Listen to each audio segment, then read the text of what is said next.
బరువు అనారోగ్య సమస్యలకు కారణం. డాక్టర్ వీనిలా వెయిట్ లాస్ డైట్ లో జాయిన్ అవ్వండి, బరువు తగ్గండి. నమస్తే రమ్ గారు. నమస్తే జయ. ఏదైనా మంచి కథ చెప్తారండి? న్యాయబుద్ధి కలవాడి కథ చెప్తా. న్యాయబుద్ధి కలవాడా? న్యాయబుద్ధి కలవాళ్ళు కనిపిస్తారు కదా జయ. కనిపిస్తున్నారా రమ్ గారు ఈ రోజుల్లో? ఏమో నాకు కనపడతారు జయ. కనిపిస్తారా? నిజమే రమ్ గారు. నిజం. ఓ సూపర్. అయితే మీరు ఇంకా అసలు సూపర్. నేను సూపర్ అంటే నాకు మంచి కూడా సమాజంలో న్యాయబుద్ధే ఉంది.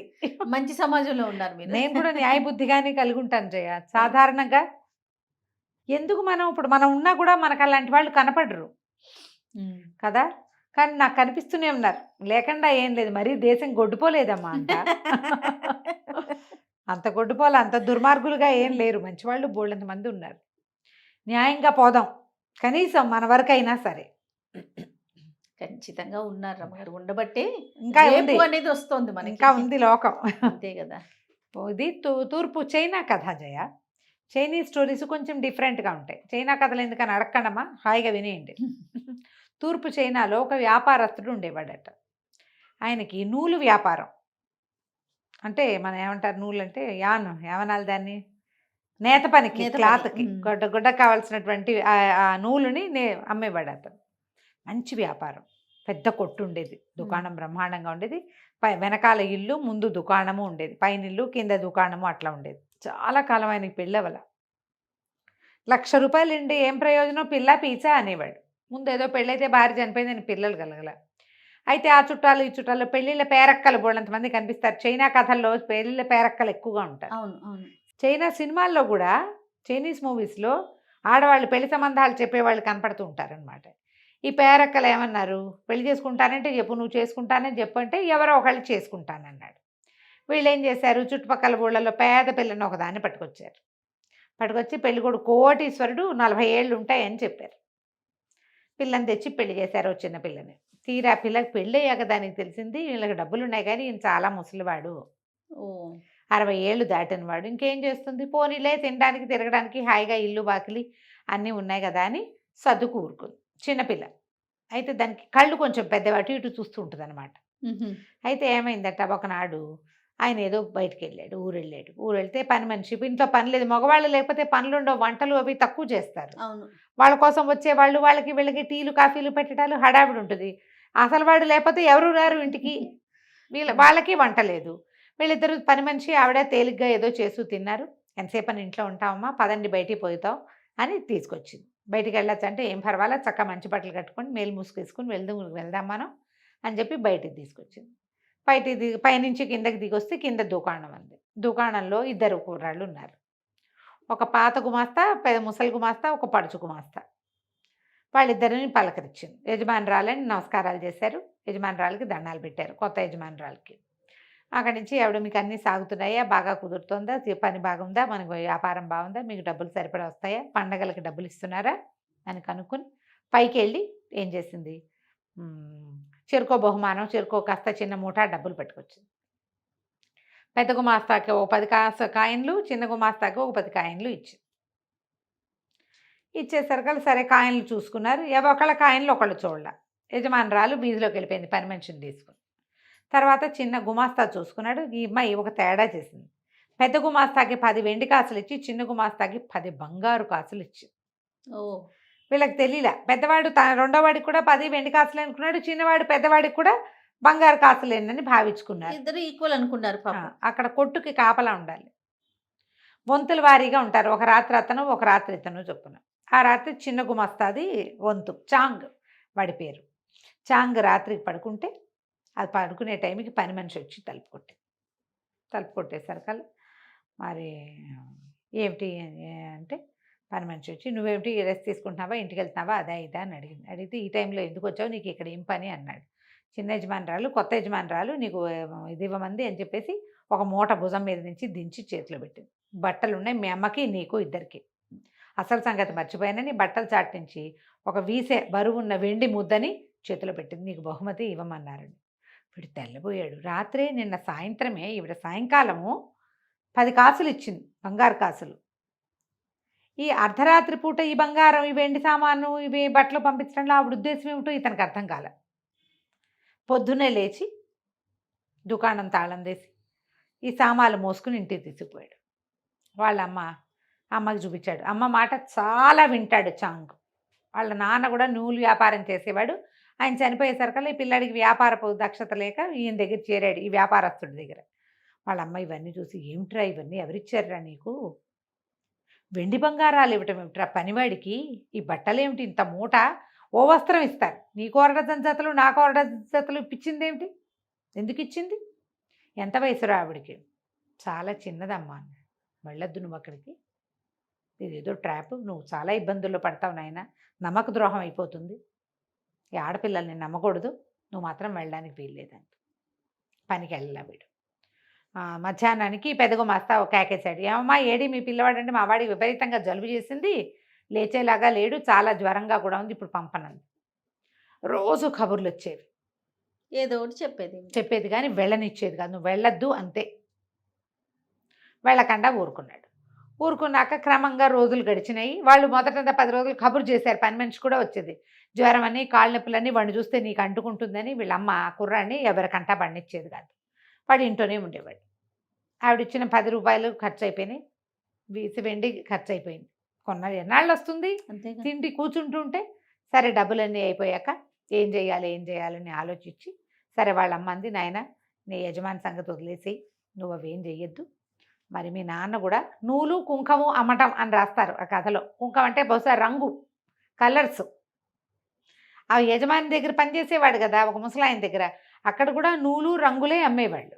మీ నాన్న అదే చేశాడు. ఒక నూలు తట్ట నేను సంపాదించి పెడతా, చుట్టుపక్కల నూలుకి సంబంధించిన రంగులు, డైస్, కలర్ డైస్, డై చేసే రంగులు, నువ్వు కూడా అవే అమ్ము, ఎంత కొంచెం వస్తే అంత కొంచెం వస్తుందిరా, ఖర్చులు తేలిక గడుపుకుందాము, మన దగ్గర నూలు తట్టు ఉంది, నేను నూలు సంపాదించుకొస్తానని చుట్టుపక్కల ఎవరో స్నేహితులతో మాట్లాడుకునే ఆవిడ అనామతగా కొంచెం నూలు ఇచ్చి పిల్లాడు వెళ్ళి అమ్ముకొచ్చి మధ్యలో ఉండి డబ్బులు తీసుకునేలాగా ఏర్పరిచింది. ఓ రంగుల కావిడి, ఓ నూలు తట్టా పుచ్చుకుని తిరిగేవాడు. అయితే కొద్ది రోజులు పర్వాలేదు, వాళ్ళ స్థితి గడిచి వాళ్ళు పేదగా ఉండటానికి, పొదుపుగా ఉండటానికి అలవాటు పడ్డవాళ్ళు. ఇల్లు మాత్రం సొంత ఇల్లు బాగుండేది. అయితే ఒకసారి ఏమైంది, దీపావళి పండుగ వచ్చింది. దీపావళి పండగలో రాజుగారి మందిరం దగ్గర పెద్ద పెద్ద దీపాలు పెడతారు. అయితే వాళ్ళ అమ్మంది, నువ్వురే ఆ దీపాల దగ్గరికి అక్కడికి ఇక్కడికి వెళ్ళవాక, ఒకవేళ వెళ్తే స్నేహితుడిని తోడు తీసుకెళ్ళాలి, ఒంటరిగా నువ్వు వెళ్ళకూడదు, వెళ్ళకు, ఒంటరిగా రోడ్ల మీద పడి తిరగద్దు, ఎక్కడ ఏం ఇబ్బంది వస్తుందో అని. అయితే ఓ స్నేహితుడిని పుచ్చుకొని తిరగడం మొదలుపెట్టాడు. తిరుగుతుంటే రాజుగారి దగ్గర విచిత్రమైన దీపాలు పెడతారు, షాండ్లేర్లు వెలిగిస్తారు, అవన్నీ చూస్తూ ఉంటే కుర్రాడికి ఏమనిపించింది, పూర్వపు యజమాని ఉన్నాడు కదా, ఆయన కూడా ఈ దీపావళి పండగకి ఎన్ని మతాబులో కల్పించేవాడు, అది కూడా చూద్దామని మనసు పుట్టింది. ముందరేడు తను అక్కడ చూశాడు. అటు వెళ్ళేసరికల్లా ఆ ఇంటికి వెళ్తే ఆ ఇల్లు మూతబడి ఉంది, జప్తు చేయబడిందని రాసింది కాగితం, బయట ముద్ర ఇదేసి సీలేసి లక్కసీలు వేయబడింది. ఆశ్చర్యపోయాడు. అయ్యోయ్యో ఇదేమిటి ఇట్లా జరిగింది, ఇలా ఎందుకు జరిగిందో వాడికి అర్థం కాలేదు. తిరిగి వచ్చేసాడు.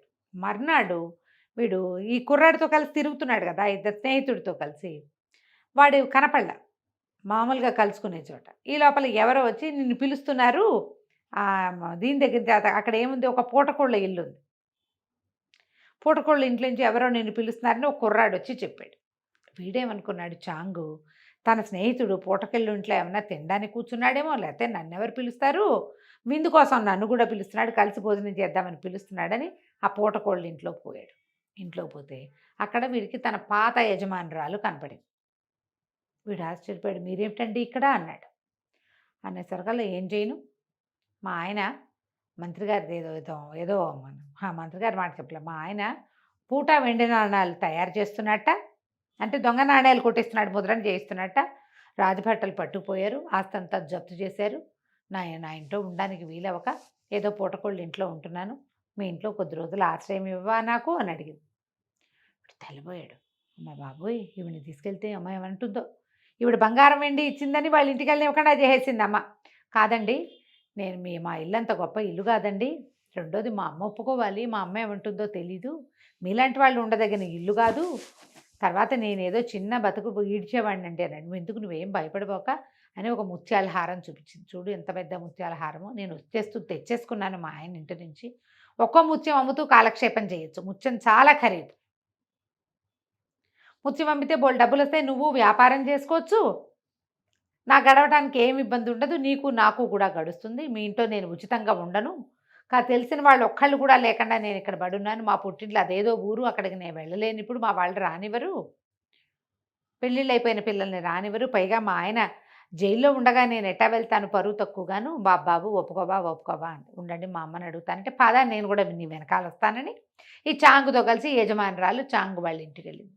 ఆవిడ బాకిట్లో నుంచోబెట్టాడు, మా అమ్మని అడిగొస్తానండి అని లోపలికి వెళ్ళాడు. అమ్మ మా యజమాని అరెస్ట్ అయ్యాడే, పాపం ఇల్లు జప్తు చేశారు అంటే, అయ్యో నాయన ఆయనకి ఎంత కష్టం వచ్చిందిరా, 4 ఏళ్ళు నేను ఉద్యోగంలో పెట్టుకుని చక్కగా చూసుకున్నాడు, పండక్కి పబ్బానికి పిండి వంటలు అన్నీ చేయించి ఇచ్చేవాడు, బంగారు తండ్రి అంటే వాళ్ళ ఆవిడకి ఎంతో కష్టం వచ్చిందమ్మా, ఫలానా చోట కనపడింది, ఆవిడ మా ఇంట్లో ఉంటానని అడుగుతోందమ్మా అనేసరికి, అయ్యో పాపం చిన్న వయసు అమ్మాయికి ఎంత కష్టం వచ్చిందిరా, ఎక్కడుంది అంటే వాకిట్లో నుంచుందమ్మా, లోపల తీసుకురా అని. కష్టం వచ్చిందని జాలిపడ్డారు.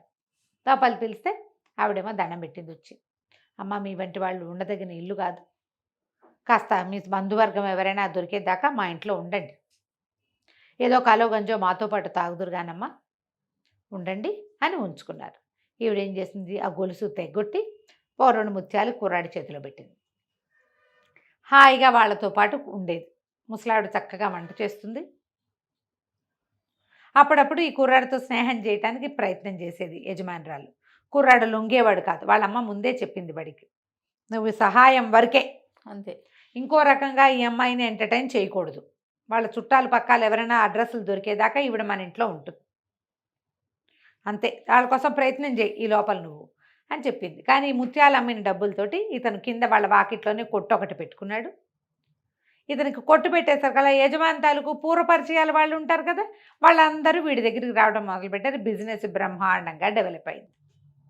ఒక్కోటి మరి ముత్యాలు అమ్ముకుంటున్నాడు, అమ్మాడు, కొన్ని ముత్యాలు ఇచ్చింది, 1-2 చొప్పున షాప్ బాగా డెవలప్ అయింది. వీడి బిజినెస్ అనుకుంది. ఈ యజమానురాల నుంచి భలే తప్పించుకోవాల్సి వచ్చేది అబ్బాయి. ఆవిడకి అసలు ఒంటరిగా దొరికేవాడే కాదు, కొట్లోకి ఆవిడని రానిచ్చేవాడు కాదు. ఓ పని మనిషిని పెట్టి ఆవిడకి సహాయంగా ఆవిడ ఎక్కడికైనా వెళ్ళాలంటే అదే తీసుకెళ్ళాలి కానీ వీడు తీసుకెళ్ళకూడదు. అయితే ఒకనాడు ఏమైంది, ఇతను రాజప్రాసాదంలో ఏదో నూలు కావాలంటే పెద్ద పెద్ద తట్టలతో తీసుకెళ్ళి అక్కడ ఇప్పించి వస్తూ ఉంటే ముసలాయన కనపడ్డాడు. ఆ కనపడింది ఎవరు, ఇటు పాత యజమాని.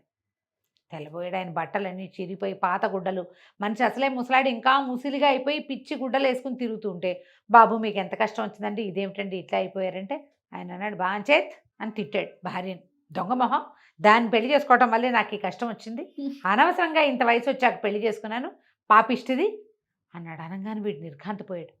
ఏం జరిగిందన్నాడు. ఏం జరగటం ఏంటి, మంత్రి గారింట్లో విందుకెళ్తే వాళ్ళ ఇంట్లో ఇంటి ముత్యాలహారం కొట్టేసింది, ఆ ముత్యాలహారం నేనే తీసుకుపోయానని వాళ్ళు ఇల్లంతా సోదా చేసి నన్ను జైల్లో పెట్టి ఆస్తంతా జప్తు చేశారు, తీరా అదేమో నా ఇంట్లో ఊరేసుకుని చచ్చిపోయింది, ఓహో అదేమైందో నాకు తెలీదు, ఊరేసుకుని చచ్చిపోయింది, దీని చావుకి వాళ్ళ ముత్యాలహారానికి లింక్ పెట్టి నన్నేమో అరెస్ట్ చేశారు, ఇప్పుడు వదిలిపెట్టారు, నా బతికి ఇటు అయిపోయింది, అంత ఆస్తున్నాడు, నేను ఆ ఇల్లుని స్వాధీనం చేసుకోలేను అమ్మాయి చచ్చిపోవటం వల్ల, నిర్ఘాంత పెట్టి చచ్చిపోవటం ఏమిటి, మన ఇంట్లో ఉంది కదా అనలా పైకి, లోపల అనుకున్నాడు. సరే రండి బాబు మా ఇంటికి వెళ్దాను రండి అని ఆయన వెంబడి పెట్టు తీసుకెళ్ళాడు. ఆయన కాళ్ళు గడిగించి పని మనిషిని కాక వస్తే యజమానురాలను తీసుకురావే అన్నాడు.